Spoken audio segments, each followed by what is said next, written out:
दोस्तों, क्या आप जानते हैं कि गहरे पानी में हमारा खून हरा क्यों दिखता है, या फिर ये कि हवाई जहाज में यात्रा के दौरान मोबाइल फोन्स को बंद क्यों करना पड़ता है।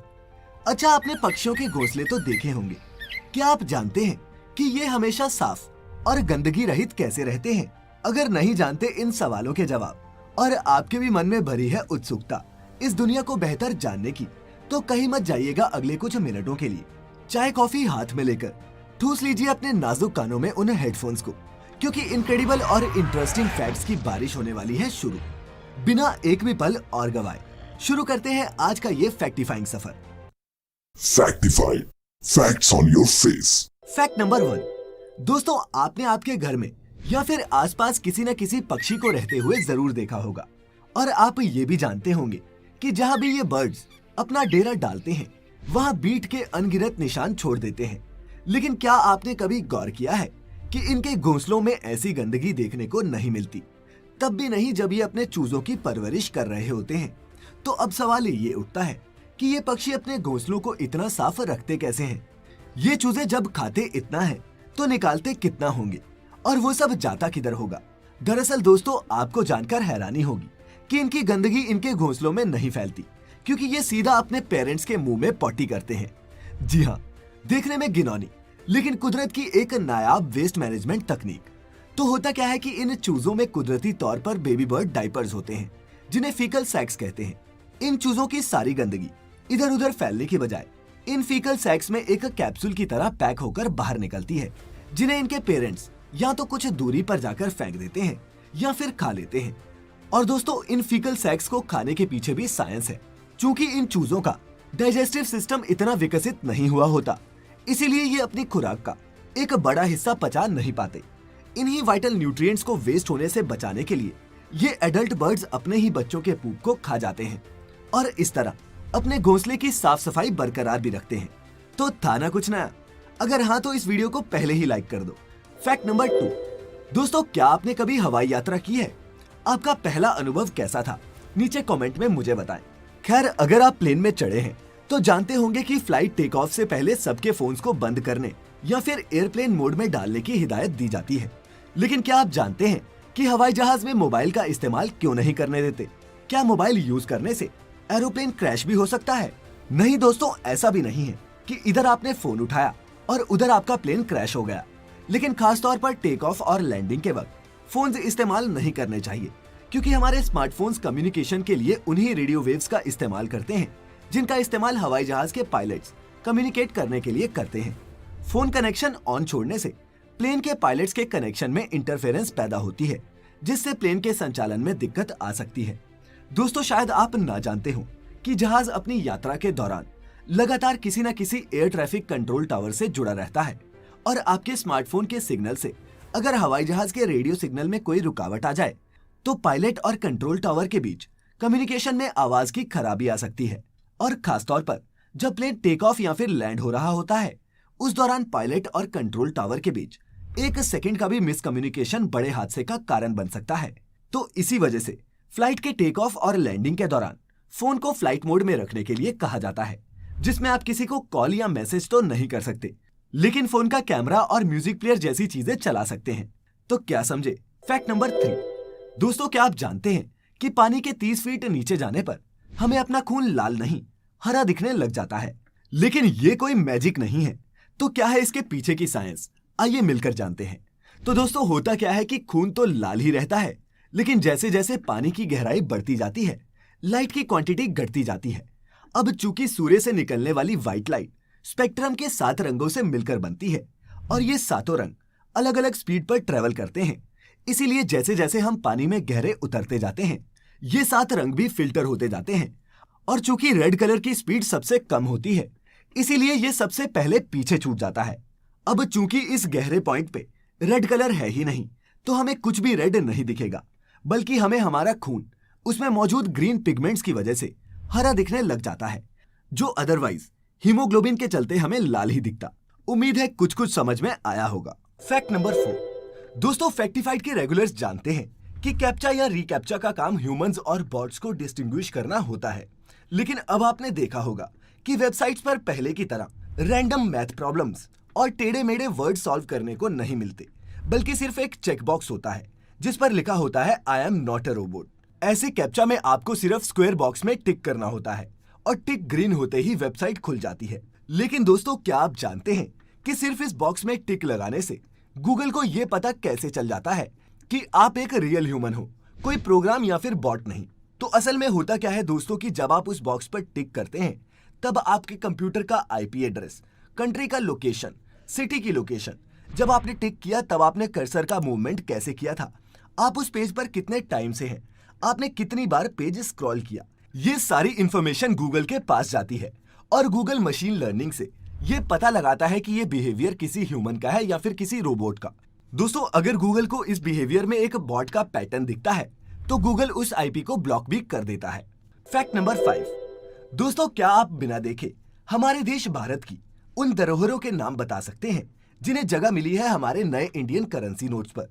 एक दो जगह शायद आप सही बता भी दें, लेकिन आज इस फैक्ट में संक्षेप में जानेंगे इन सभी जगहों के बारे में। और सबसे पहले शुरू करते हैं 10 रुपए के नोट से, जिस पर बना होता है कोणार्क का ऐतिहासिक सूर्य मंदिर। सूर्य देवता को समर्पित एक रथ के आकार में बना ये भव्य मंदिर कभी 200 फीट से भी ज्यादा ऊंचा हुआ करता था। इस मंदिर का निर्माण सन 1250 में हुआ था और ये उड़ीसा की राजधानी भुवनेश्वर से लगभग 65 किलोमीटर दूर है और अपनी हिस्ट्री के चलते एक यूनेस्को वर्ल्ड हेरिटेज साइट है। खैर, 20 रुपए के नोट पर है औरंगाबाद महाराष्ट्र में स्थित एलोरा केव्स, हिंदुस्तानी शिल्पकला की अद्भुत मिसाल।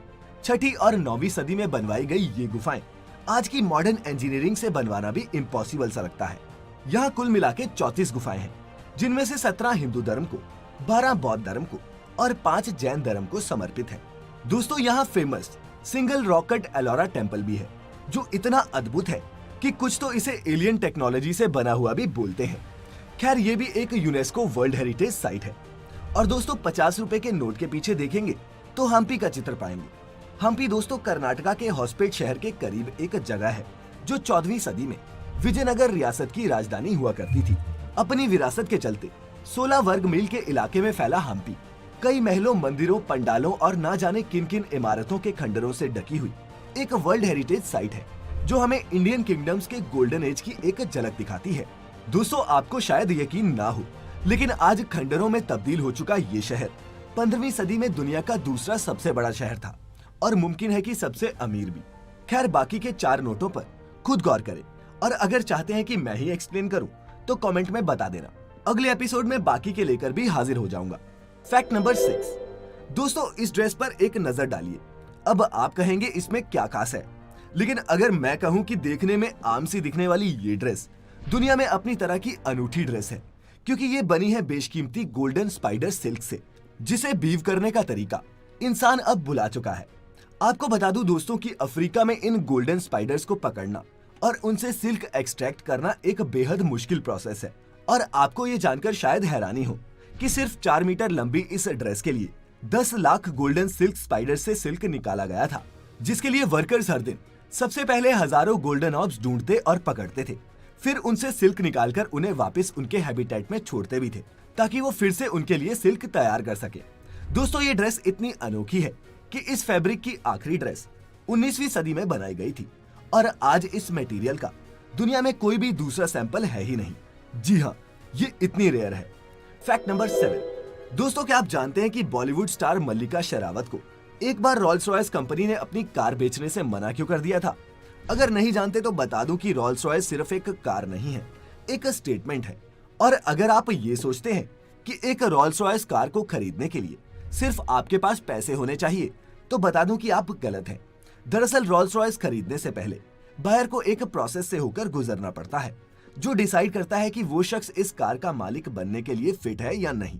इसमें आदमी की पूरी प्रोफाइल, हिस्ट्री, ब्रांड वैल्यू वगैरह का एनालिसिस किया जाता है और उन्हीं को ये बेची जाती है जो इस नायाब गाड़ी को मेंटेन कर सके।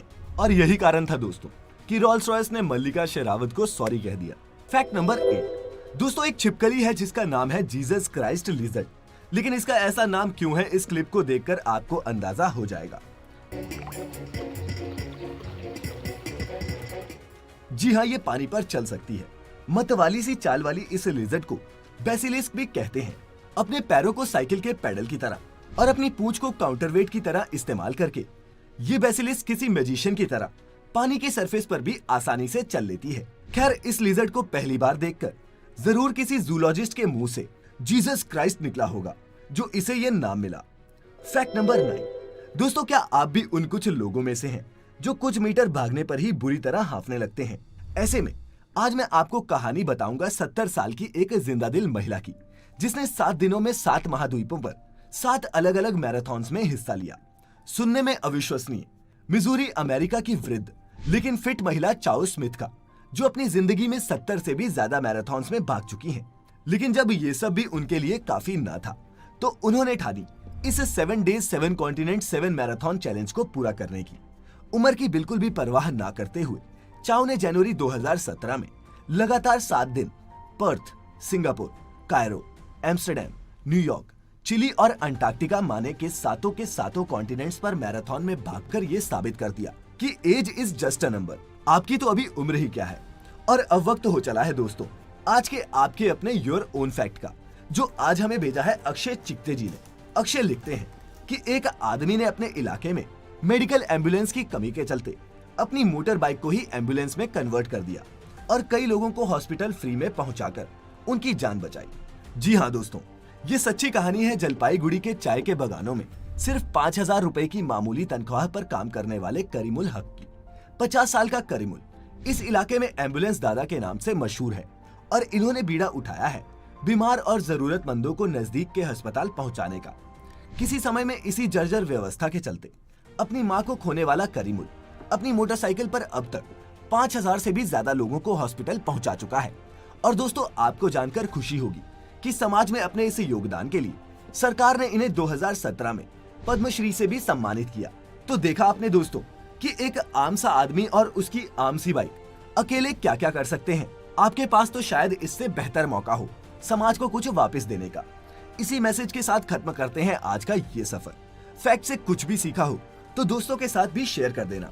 मिलेंगे अब नेक्स्ट वीक नेक्स्ट एपिसोड में। तब तक के लिए खुश रहें, खुश रखें और वीडियो अंत तक देखने के लिए आप सभी का तहे दिल से बहुत बहुत शुक्रिया।